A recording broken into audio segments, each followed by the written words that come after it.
Buonasera dalla redazione TG10, nei titoli gli argomenti che tratteremo in questa edizione del nostro telegiornale. Azzerati i vertici di aziende sanitarie e ospedaliere dopo la pubblicazione in Gazzetta Ufficiale del decreto Calabria. In arrivo i nuovi manager da fuori regione. Resta il blocco delle assunzioni. Difficoltà negli ospedali.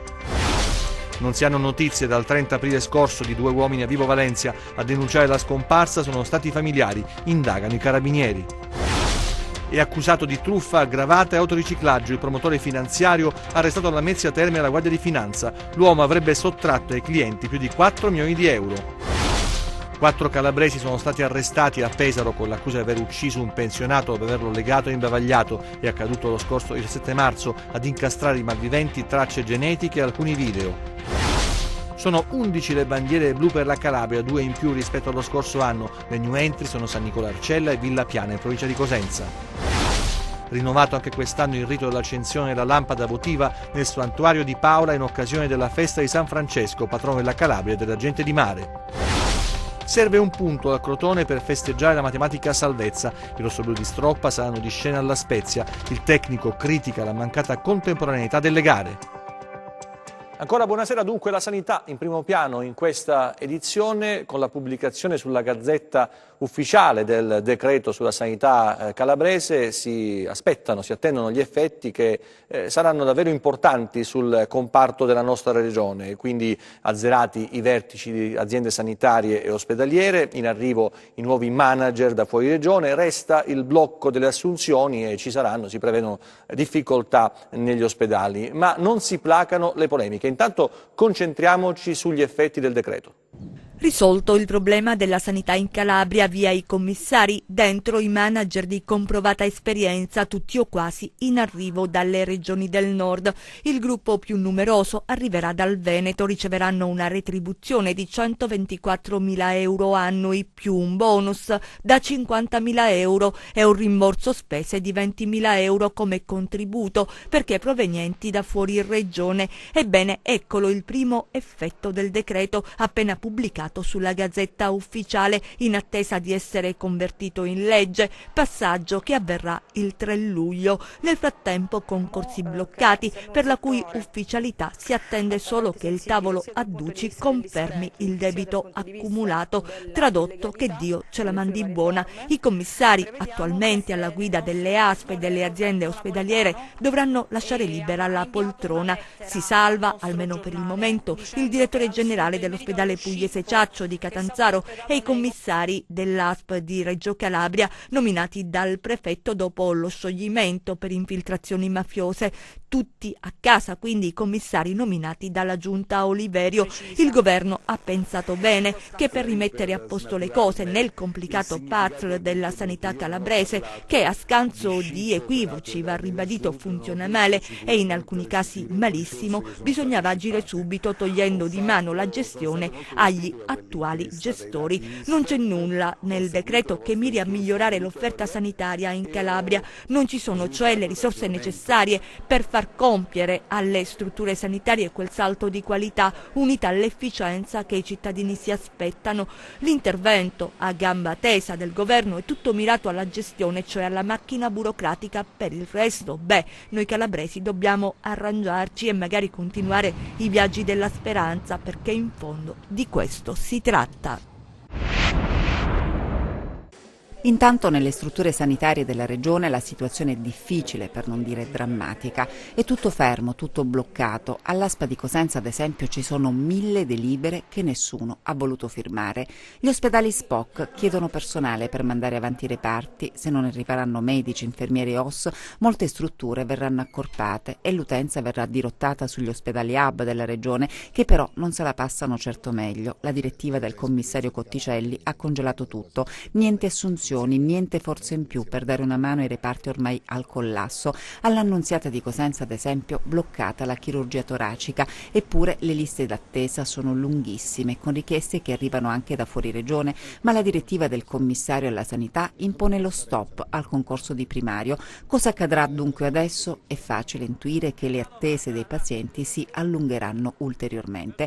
Bloccata anche l'assunzione degli OS, gli operatori sociosanitari, eppure con quota 100 a breve andranno in pensione 17 e ne servono 20 nei reparti dell'Annunziata. Stop anche al concorso per biologi, 5 i posti disponibili. Tra l'altro i candidati avrebbero dovuto affrontare l'ultima prova il 7 e il 14 maggio, ma adesso viene annullato tutto. Caso paradossale infine quello degli infermieri. Il concorso in questo caso è stato fatto e i vincitori? Beh, a quanto pare rimarranno a casa visto che l'assunzione di 40 infermieri non è stata autorizzata. Allora, senza personale, come potranno funzionare i reparti? A questo punto si spera che il decreto Calabria varato dal governo gialloverde produca gli effetti sperati e promessi. Una sanità a misura di cittadino che possa garantire i LEA, i livelli essenziali di assistenza, senza sprechi e disservizi. E come dicevamo, non si placano le polemiche, anzi lo scontro a distanza fra il ministro Grillo e il governatore Oliverio si fa sempre più duro. Oggi un altro ennesimo botta e risposta, proprio in queste ore, con il ministro Grillo che ha detto ieri il decreto Calabria è stato pubblicato in Gazzetta Ufficiale, il presidente Oliverio, che è uno dei responsabili del disastro, invece di collaborare alla sua applicazione annuncia ricorso alla consulta, continuando ad usare risorse pubbliche per difendere il suo cattivo operato. Lo ha affermato in una post su Facebook. Abbiamo il dovere, ha aggiunto, di andare fino in fondo e per il bene dei cittadini bisogna riportare la legalità negli ospedali calabresi. Oliverio, a me sta a cuore la salute dei cittadini, i tuoi interessi, conclude il Ministro, quali sono? E proprio a questa dichiarazione, a questa domanda retorica e così dura che rivolge il Ministro Grillo al Presidente Oliverio, risponde il Governatore dicendo la Ministra Giulia Grillo continua a manifestarsi con slogan, insinuazioni, provocazioni sterili, senza mai affrontare le vere emergenze della sanità calabrese, emergenze che ho denunciato da anni, a cui la Ministra Grillo con il suo decreto rischia di dare un colpo mortale, quanto scrive appunto il Presidente sul proprio profilo Facebook in replica al Ministro Grillo. Il suo obiettivo, dice Oliverio, è impossessarsi delle totali funzioni di potere e proprio per questo è lei che deve chiarire quali gli interessi protegge sulla pelle dei calabresi, considerato che nel decreto da lei proposto e approvato dal Governo non vi è una sola norma e neanche un euro di investimento per qualificare e potenziare i servizi sanitari calabresi. Poi conclude Oliverio, ho sempre lavorato per il bene della Calabria e dei calabresi, senza mai farmi condizionare da magliette politiche o da opportunismi. La mia bussola è stata, è e sarà sempre il bene per la Calabria. Voltiamo pagina, passiamo alla cronaca. Non si hanno notizie dal 30 aprile scorso di 2 uomini a Vibo Valentia. A denunciare la scomparsa i familiari indagano sul caso i carabinieri. Da 3 giorni ormai non si hanno notizie di 2 giovani e da Vibo Valentia torna l'incubo della lupara bianca, un fenomeno che purtroppo in questo territorio risulta particolarmente operativo. Sembrano infatti spariti nel nulla Francesco Antonio Pardea, 32 anni, e Bartolomeo Arena, 43 anni, entrambi di Vibo Valentia. I 2, nel pomeriggio del 30 aprile, si sarebbero allontanati insieme alla volta di Vibo Marina senza che nessuno li abbia più visti. Passato un certo lasso di tempo, i familiari ne hanno denunciato la scomparsa. Per gli inquirenti che hanno avviato le indagini ancora non è chiaro se si tratti di un'assenza dettata da scelte personali oppure possa configurarsi come un nuovo caso di lupara bianca. Entrambi in effetti hanno qualche precedente, il primo per una tentata estorsione, il secondo per una sparatoria avvenuta in piazza Municipio. Inoltre Antonio Pardea è sottoposto al regime della sorveglianza speciale con obbligo di soggiorno nel comune di residenza. Entrambi gli scomparsi inoltre vengono indicati vicini ai clan emergenti in città, per cui non si può non tenere in considerazione il fatto che i 2 abbiano potuto eclissarsi da soli, come hanno fatto ciclicamente sul territorio alcuni esponenti delle famiglie di 'ndrangheta. Di certo lo spessore soprattutto di Antonio Pardea non è di poco conto. Condannato per estorsione aggravata dalle modalità mafiose ai danni di un imprenditore, ha rimediato un'altra condanna definitiva per associazione mafiosa al termine dell'operazione dei Goodfellas, scattata il 30 maggio 2010 con il coordinamento della DDA di Catanzaro. Ritenuto particolarmente legato ad Andrea Mantella, proprio le dichiarazioni del collaboratore di giustizia insieme a quelle dell'altro collaboratore Raffaele Moscato potrebbero aver indotto Pardea ed Arena a cambiare aria allontanandosi volontariamente da Vibo Valentia. Ma proprio queste stesse considerazioni potrebbero ugualmente avallare l'altra ipotesi, ovvero quella della lupara bianca, uno scenario che nel vibonese rimane sempre possibile se pensiamo che ancora oggi non ha trovato soluzione la scomparsa ad esempio di Francesco Vangeli, con la disperazione della madre che appena pochi giorni fa ha lanciato un altro ennesimo appello perché le sia almeno consentito di riavere il corpo del figlio. Ed è accusato di truffa aggravata e autoriciclaggio il promotore finanziario arrestato dalla Lamezia Terme dalla Guardia di Finanza. L'uomo avrebbe sottratto ai suoi clienti più di 4 milioni di euro. Ai clienti che gli affidavano i loro risparmi prometteva ingenti guadagni, ma il denaro non veniva investito in operazioni finanziarie. La truffa è stata scoperta dalla Guardia di Finanza di Lamezia Terme nel corso dell'operazione denominata Laverna, coordinata dalla Procura Lametina. Ai domiciliari è finito un ex promotore finanziario, Vincenzo Torchia, di 51 anni, ex dipendente della banca Fideuram, che adesso dovrà rispondere di truffa aggravata e autoriciclaggio. Il GIP di Lamezia ha anche disposto il sequestro preventivo di oltre 4,6 milioni di euro depositati nei conti correnti dell'uomo. Sono stati alcuni risparmiatori a rivolgersi agli inquirenti. Dietro alla promessa di lauti guadagni nel breve periodo, i clienti avrebbero consegnato al promotore finanziario ingenti somme di denaro in contanti o in titoli di credito. Secondo la ricostruzione dei finanzieri, l'uomo rilasciava ricevute false e incassava il denaro, omettendo di girarlo alla banca. Circa 68 le vittime accertate. I loro soldi Torchia li avrebbe dirottati su conti correnti di banche cipriote o del Regno Unito. Secondo gli inquirenti, l'uomo si sarebbe appropriato di circa 6,6 milioni di euro, di cui 4,6 di profitto netto. Gli inquirenti, attraverso intercettazioni telefoniche ambientali e indagini finanziarie sui conti correnti, hanno inoltre accertato l'esistenza di un'associazione per delinquere, nell'ambito della quale il promoter, unitamente ad altri 2 lametini, sfruttando la politica risarcitoria adottata dall'istituto di credito, avrebbe predisposto false pratiche di risarcimento al fine di ottenere indebitamente il rimborso di circa 250.000 euro. Complessivamente sono state denunciate dalla Procura della Repubblica di Lamezia 7 persone ritenute responsabili a vario titolo di associazione per delinquere, truffa, autoriciclaggio e favoreggiamento. Sono stati incastrati da tracce genetiche e alcuni video 4 calabresi arrestati a Pesaro con l'accusa di aver ucciso un pensionato. L'avevano legato, imbavagliato, è accaduto nel marzo scorso. Ecco la casa teatro del brutale omicidio avvenuto nella notte del 17 marzo scorso ai danni di un pensionato di 74 anni, Sesto Grilli. Dopo indagini serrate e comparazioni genetiche, i carabinieri di Pesaro sono giunti alla svolta, arrestando 4 persone per il delitto forse scaturito da una rapina. Sono finite in carcere persone originarie della Calabria, ma residenti fra Marche ed Emilia-Romagna, accusate di aver legato, imbavagliato, seviziato e poi ucciso il 74enne nella sua abitazione di San Lorenzo in Campo. Ad inchiodare i 4 malviventi tracce genetiche e i filmati delle telecamere di videosorveglianza poste nella zona. Una rapina finita male, dunque. Durante le perquisizioni eseguite dopo il delitto, i militari avevano trovato in casa della vittima circa 13.000 euro in contanti, nascoste, parte in una cassaforte e altre in un garage contiguo all'abitazione. Secondo gli investigatori, forse erano proprio quei soldi l'obiettivo della banda. Gli arresti effettuati a Pesaro, San Pietro in Casale in provincia di Bologna e Melissa in provincia di Crotone. I militari sono riusciti a identificare i 4 presunti autori dopo diversi accertamenti sul territorio, con analisi sui ripetitori telefonici e l'esame di ore di filmati delle telecamere di sorveglianza su strade e autostrade lungo il percorso seguito la notte del 17 marzo. I carabinieri hanno inoltre fatto ricorso a pedinamenti e altri escamotage per avvicinare i 4 uomini e acquisire di nascosto i loro campioni biologici, dai quali il RIS di Roma ha potuto isolare i profili genetici per il confronto con i reperti della scena del delitto. Profili genetici maschili ricavati dal nastro che stringeva la vittima, che hanno fornito corrispondenze con il DNA di 2 degli arrestati. Nei prossimi giorni verranno effettuati gli interrogatori di garanzia e nuovi accertamenti per chiarire le singole posizioni, i ruoli e l'esatta dinamica del feroce pestaggio. Ci sono novità importanti per il precariato storico degli LSU-LPU in Calabria, le ha decise e approvate la Giunta regionale. Vediamo cosa cambia in concreto nel prossimo servizio.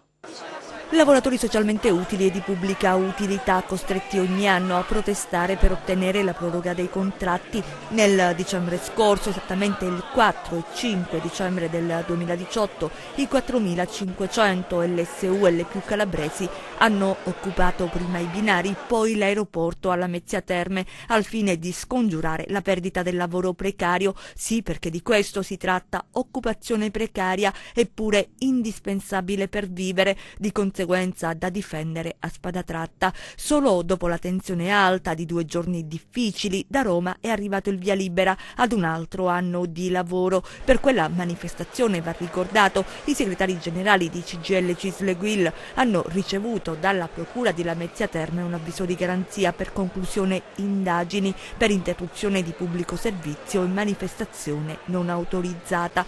I lavoratori però restano preoccupati e continuano a chiedere, lo fanno ormai da decenni, la stabilizzazione. Dal governo regionale arriva un timido segnale. La Giunta infatti ha approvato la storicizzazione delle risorse per questo bacino. Dalla cittadella fanno sapere di continuare a fare la propria parte per la stabilizzazione, per come più volte chiesto anche dalle amministrazioni locali e dalle organizzazioni sindacali. Nel pratico dal 2015 sono stati destinati 39 milioni, risorse che da sole non bastano, necessari anche i soldi da parte del governo centrale che per il 2019 ha coperto 10 mesi. La legge regionale per la storicizzazione delle risorse del precariato storico degli LSU-LPU della Calabria, approvata ieri, di fatto aiuta, ma non risolve un problema atavico della nostra regione. Apriamo invece la pagina di cronaca e vediamo le immagini dei bus bruciati, bus delle Ferrovie della Calabria. 2 autobus delle Ferrovie della Calabria sono andati completamente distrutti e un altro è rimasto seriamente danneggiato da un incendio divampato nel pomeriggio nell'autostazione di Soverato. Sul posto sono intervenute squadre dei Vigili del Fuoco del distaccamento di Soverato, di Chiaravalle Centrale e autobotti della sede centrale. Nell'incendio non ci sono stati feriti. L'ipotesi più accreditata è che il rogo sia di natura accidentale. Le fiamme infatti si sono originate su un autobus che aveva terminato il servizio da circa 20 minuti. Si sono immediatamente propagate dagli altri 2 mezzi parcheggiati nelle vicinanze. Sul posto sono intervenuti anche i carabinieri e la polizia locale per le indagini di competenza, oltre ai funzionari e tecnici delle Ferrovie della Calabria. Altre notizie nei nostri 100 secondi, vediamo.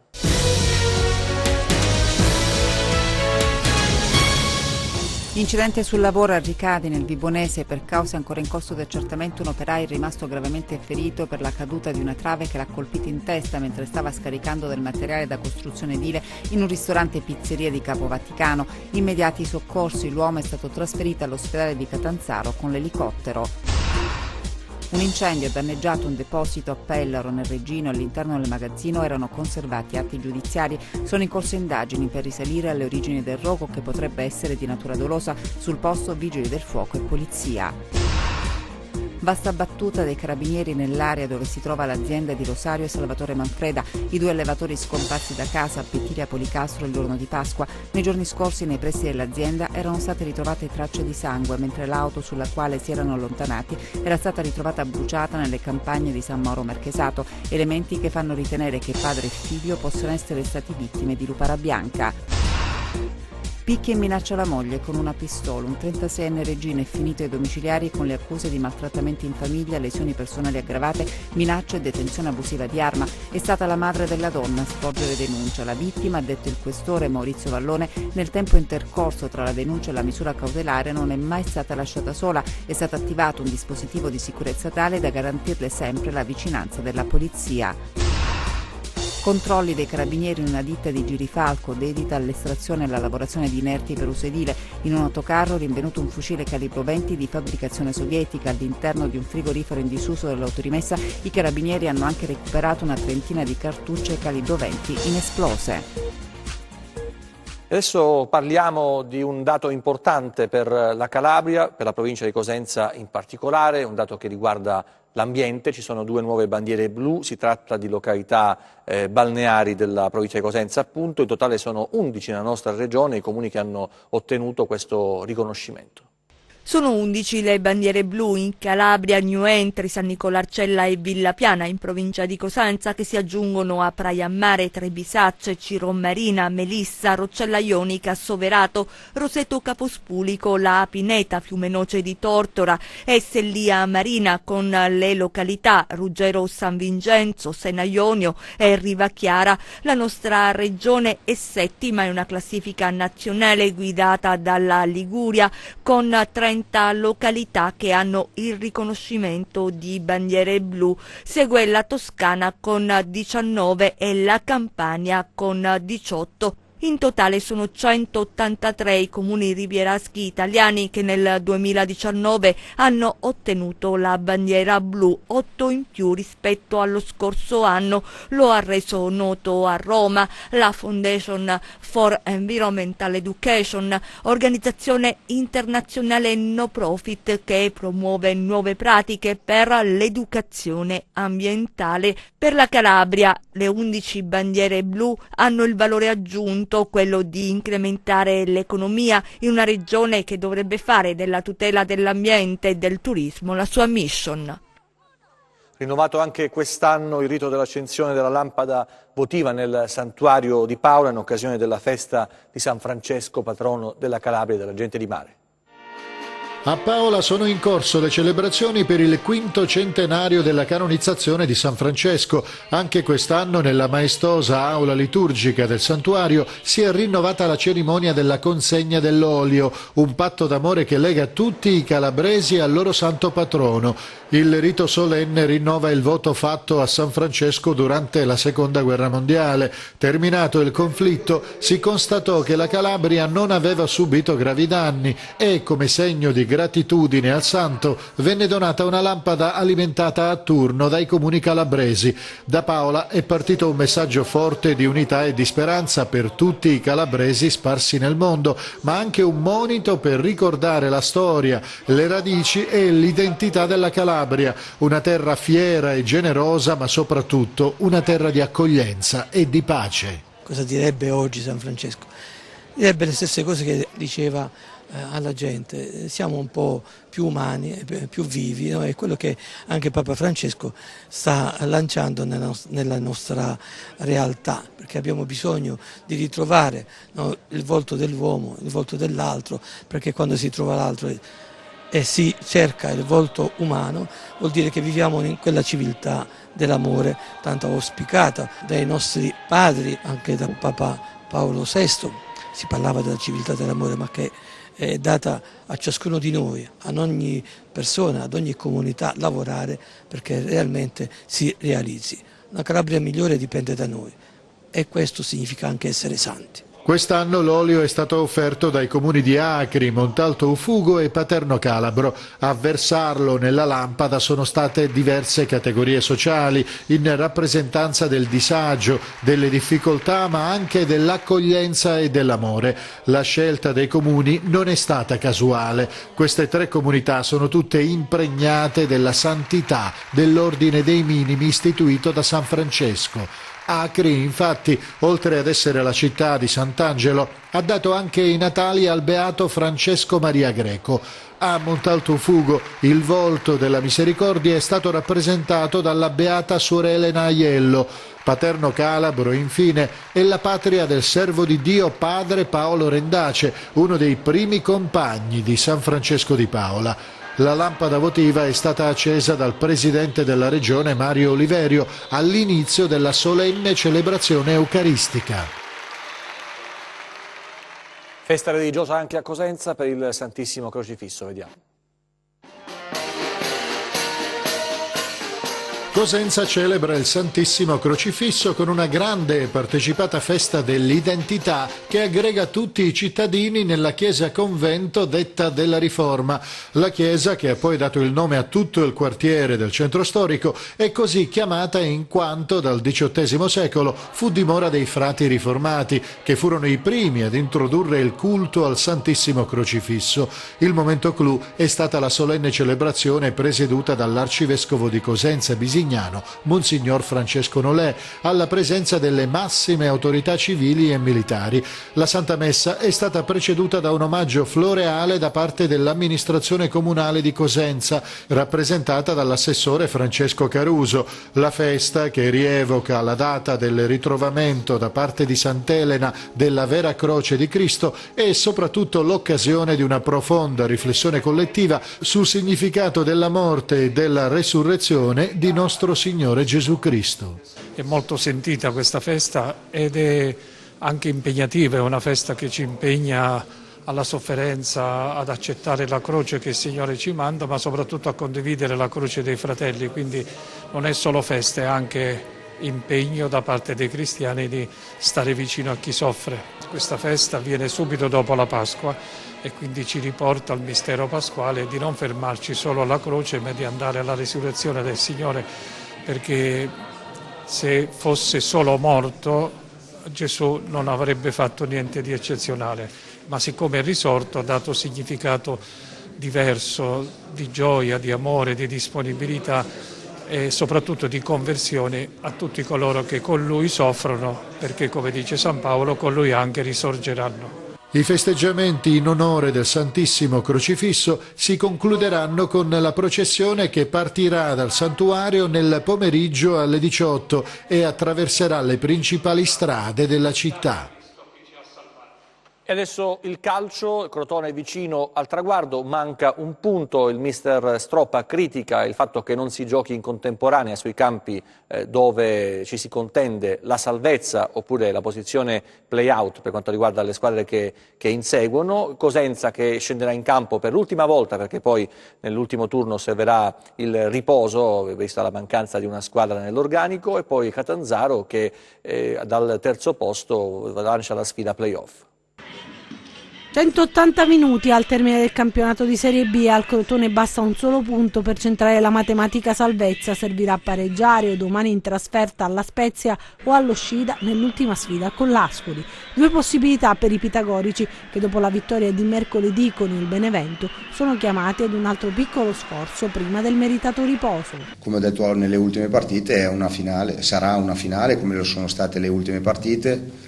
Bisogna stare molto attenti perché lo Spezia è una squadra eccezionale sotto tutti i punti di vista, è costruita bene, quindi bisogna fare complimenti a chi l'ha costruita, e poi ha un allenatore che io stimo tantissimo e un po' di tempo fa avevo preso a riferimento perché comunque è un allenatore che allena molto bene, dà un'idea ben precisa e quindi oltre ai giocatori, alle individualità, ha un gioco importante.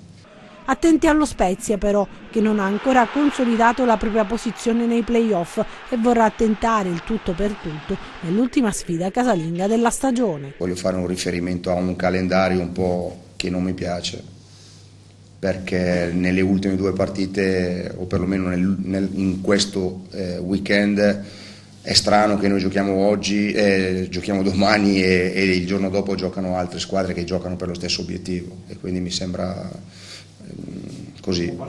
Non lo so, però mi dispiace, avrei voluto che tutte le partite si giocassero in contemporanea. Detto questo, ne dobbiamo prendere atto e quindi recuperare le forze mentali e fisiche per andare a fare una partita sotto tutti gli aspetti.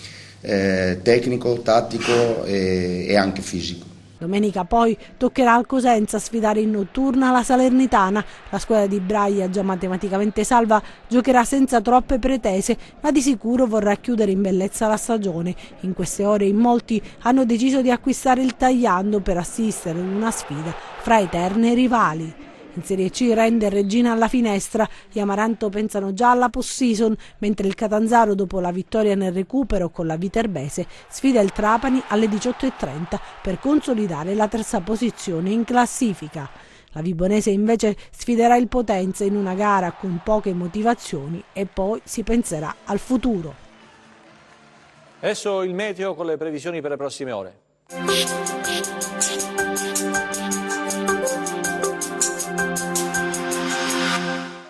Un flusso di aria fredda si sta muovendo dalla Scandinavia verso il centro Europa. Sull'Italia si attiverà un centro di bassa pressione che, dal Golfo del Leone, alimentato successivamente dall'aria fredda stessa, tenderà ad approfondirsi sul centro-nord della penisola, apportando un sensibile calo delle temperature e diffuso maltempo. Già a partire dalla giornata di venerdì, sulla Calabria avremo un passaggio perturbato proprio nel corso del weekend. Domani nuvoloso o molto nuvoloso su Cosentino con piogge e rovesci, localmente anche a carattere temporalesco. In sconfinamento anche i relativi settori ionici nel corso della tarda mattinata. Tra parzialmente nuvoloso e nuvoloso sui restanti settori tirrenici con possibilità di piogge tra deboli e moderate, intervallate e schiarite. Più asciutto su Catanzarese Ionico e Crotonese, dove sono previste nubi irregolari, ma senza fenomeni degni di nota. Dalla tarda serata migliora sul Cosentino e tenderà a peggiorare su Vibonese e Reggino Tirrenico.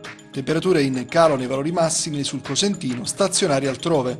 Domani venti occidentali tendenti a divenire da maestrale sul Tirreno, con mare poco mosso, ma con moto ondoso in aumento dal pomeriggio. Lo Ionio avrà ventilazione meridionale moderata, con mare molto mosso il settore centro-meridionale, tra poco mosso e mosso il settore settentrionale. Per ulteriori approfondimenti vi rimando al sito www.meteoincalabria.it e alla nostra pagina Facebook Meteo in Calabria.